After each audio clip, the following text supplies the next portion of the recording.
诱惑森林里，路飞与克雷加的战斗仍在继续。这场战斗已经不能用焦灼来形容了，而是拖沓。一样的招式，一样的应对策略，两人来来回回重复了 N 多次。路飞本人表示很无奈，可恶，没完没了的。是的，就是没完没了的。这么快就结束了，动画组还怎么拖时长？路飞想到了一个傻乎乎的诀窍，就是如果自己破坏饼干的速度比克雷加重生饼干的速度快，那岂不是就赢了？路飞用出双响炮，噼里啪啦的对着克雷加的饼干士兵一顿猛砸，克雷加的巴掌拍的都要快出幻影了，啪啪啪的声音不绝于耳，气得克雷加心想，导演再不喊卡，老子的手都要抽筋了。终于，路飞使出了比大招还猛的招式，大招大圆王枪，一拳头锤下来，克雷加的饼干大军瞬间团灭。眼瞅着路飞这拳头就要砸在克雷加的头上，宣告GG了。但关键时刻，路飞一口气没憋住，直接泄了气，4档解除，整个人向后喷了出去。克雷加懵了，这是打漏气儿了。路飞解除了4档，10分钟之内无法再使用霸气，全身上下也没有力气，不敢再与克雷加硬刚，只好拼命逃跑。可是跑他也跑不了多远，很快就被克雷加派出去的饼干军队找到。路飞连爬起身的力气都没有，饼干士兵追上路飞，举起长剑。这时娜美驾驶着巴姆大王冲出来，将饼干士兵一击打飞。巴姆大王都要吓尿了，他居然对克雷加大人出手了，死是一定死了，就是不知道死的有多惨。可是娜美有大妈的生命卡，霍米茨们都是大妈的能力通过放入他人的灵魂而复活的物体，他们无法违抗大妈的命令。娜美赶来的太及时了，路飞立刻向娜美说明了情况，自己必须休息10分钟才能再战。娜美指挥巴姆大王立刻向霍米茨下令，将路飞藏在他的嘴巴里。巴姆大王真的是被逼上梁山了，无奈号令霍米茨帮助路飞暂时躲进自己的嘴巴里。饼干士兵追了上来，霍米茨们都要吓哭了。娜美可不想和这种高级干部正面硬刚，赶紧命令大家全力逃跑，你们可别被抓住了啊！巴姆大王气得大骂：“你这个畜生！”饼干士兵坚硬无比，没想到速度也奇快。巴姆大王使出了吃奶的劲头，使劲的跑，都没能将克雷加的饼干士兵甩开。娜美指挥旁边的霍米茨去阻击饼干士兵，结果不出所料，被饼干士兵一击秒杀。巴姆大王无奈地说道：“就算是把大家都派出去，也无法阻挡克雷加大人，还是放弃吧。”娜美坚定地摇摇头，跑了这么一会儿，应该还没到10分钟。现在轮到自己来守护路飞了，绝对不能轻易的就放弃了。给老娘卖力的跑，被抓住了，你们也得死！前面开路的霍米茨突然站着不动，黑黝黝的森林好像有一个人影正在靠近，就连巴姆大王也畏惧地停下了脚步。黑暗中，克雷加本人走了出来，腰间挂着长剑。克雷加站在前面，巴姆大王吓得浑身发抖，不敢再冲。饼干士兵很快围上来，将巴姆大王和一干霍米茨包围住。巴姆大王，你居然做了草帽一伙的同伴！巴姆大王向后退了一步，吓得连连解释：“克雷加大人，这是有内情的。”克雷加不容巴姆大王多说，直接拔剑，一剑斩了巴姆大王的天灵盖。镜世界里，乔巴和加洛特一个镜子接着一个镜子的寻找山治，好不容易找到山治后，二人兴奋大叫。没想到那个家伙一转头是个奇丑无比的男子，二人吓了一跳，只好继续找。误打误撞的二人来到甜点城的女王宫殿中的镜子里，见到了身材巨大的大妈。虽然二人并不认识这个四皇，不过从体型和气质来看，肯定不是什么好惹的角色。乔巴和加洛特躲在镜子下面，静静等待大妈踩着笨拙的步伐离开。这时，两人意外得到了一个消息，山治此时正在吉尔玛的城堡里。乔巴和加洛特立刻动身前往吉尔玛城堡的镜子。然而在另一边，如同死神一样的布雷也来到了镜世界。在被娜美用天雷滚滚的大招击中后，布雷一肚子怒气无法发泄，恨得直咬牙。现在他只想立刻找到乔巴和加洛特，狠狠收拾两人一顿，泄愤。吉尔玛王国的王宫里，山治替淑女厨师长站出来打抱不平。倪治一脸不爽：“你小子想庇护一个煮饭女？”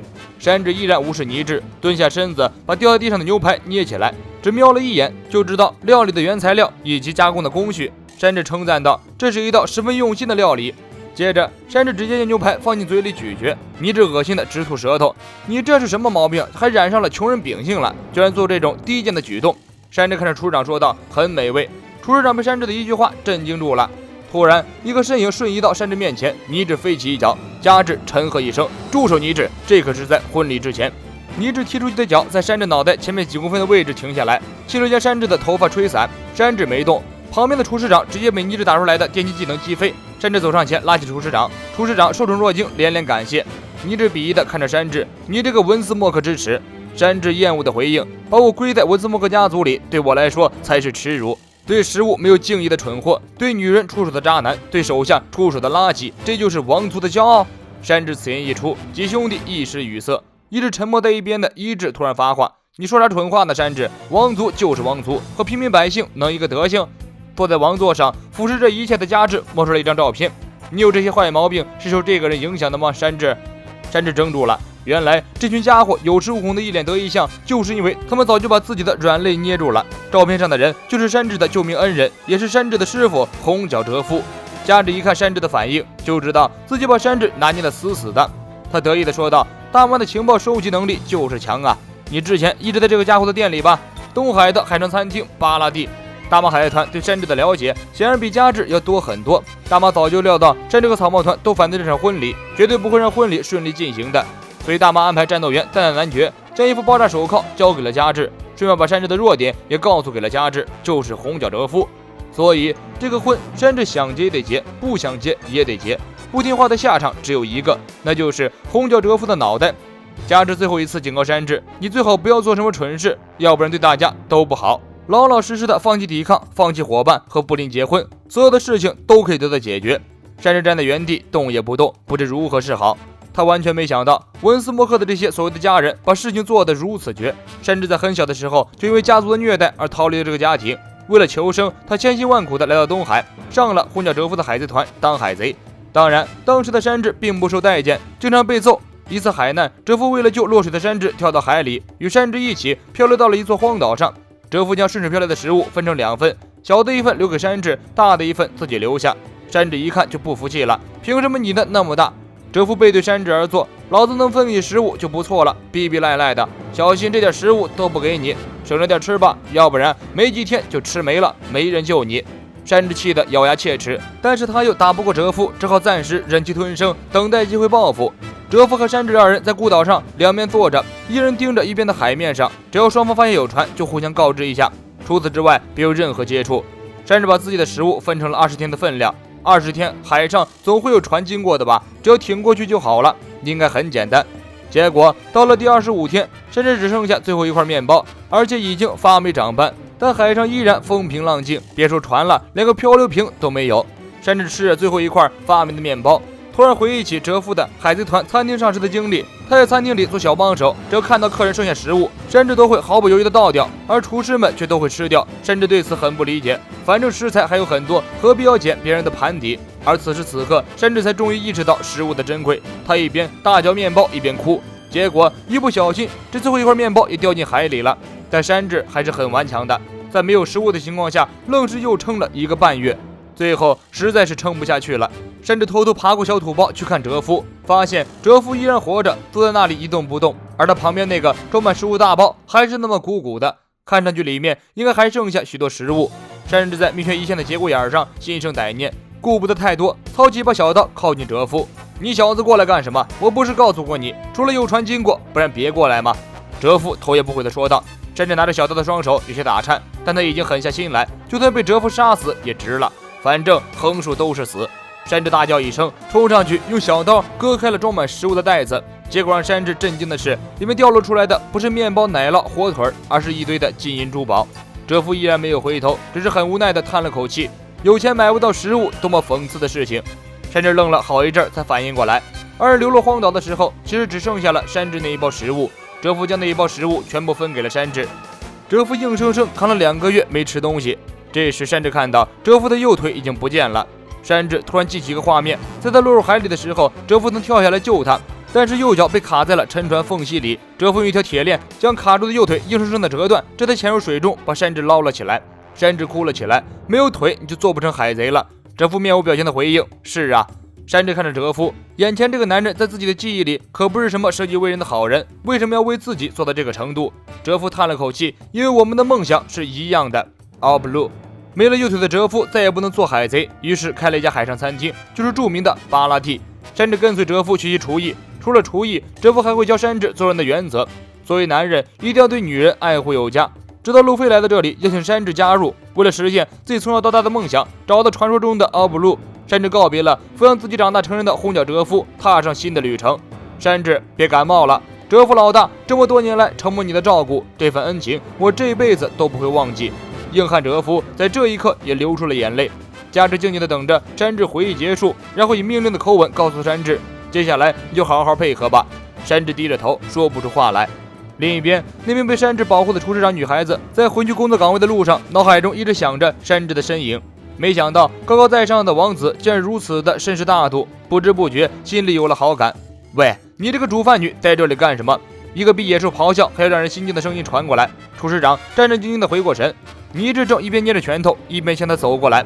山治终于摆脱了啰里吧嗦的夹制，向自己的房间走去。走到门外的时候，发现自己房间的门居然开着，大概又是雷九这种无聊分子来自己这里闲扯吧。山治想着走进房间，结果被眼前的一幕惊得张大了嘴巴。只见厨师长小妹躺在房间的地毯上，浑身都是伤，被人打得失去了知觉。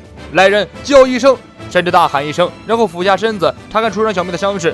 自己活了这么大岁数，从来没有见过像自己兄弟这样的人渣，居然把一个手无寸铁的女孩打得失去意识，简直就是禽兽不如。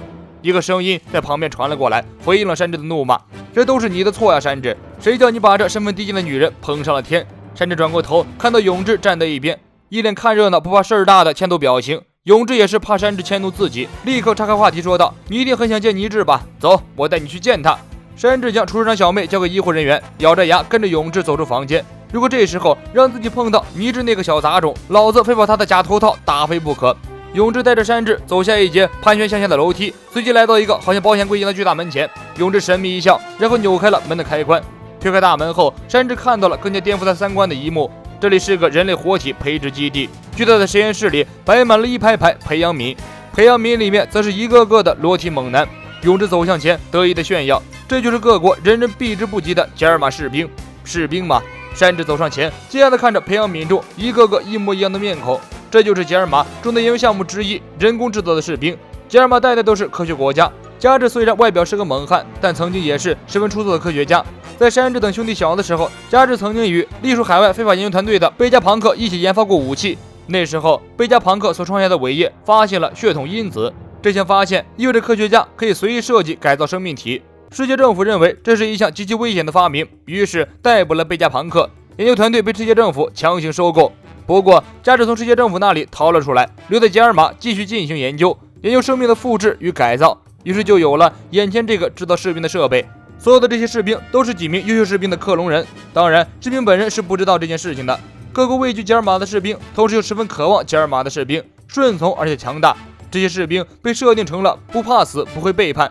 制造一个20岁的士兵只需要5年。这里就是一个士兵仓库。山治大吼一声：“闭嘴吧，我都要吐了！”世界上居然有如此惨无人道的国家组织，真让人恶心到了极点。这时，一智和倪智找了过来。山治一看到倪智那张脸，就想起了被打得失去知觉的厨师长小妹，一个箭步冲过去，一招倒立摆腿，直接击中倪智的脸。你爹不教你做人，就让我来教教你。我是钱夫君，咱们下期见。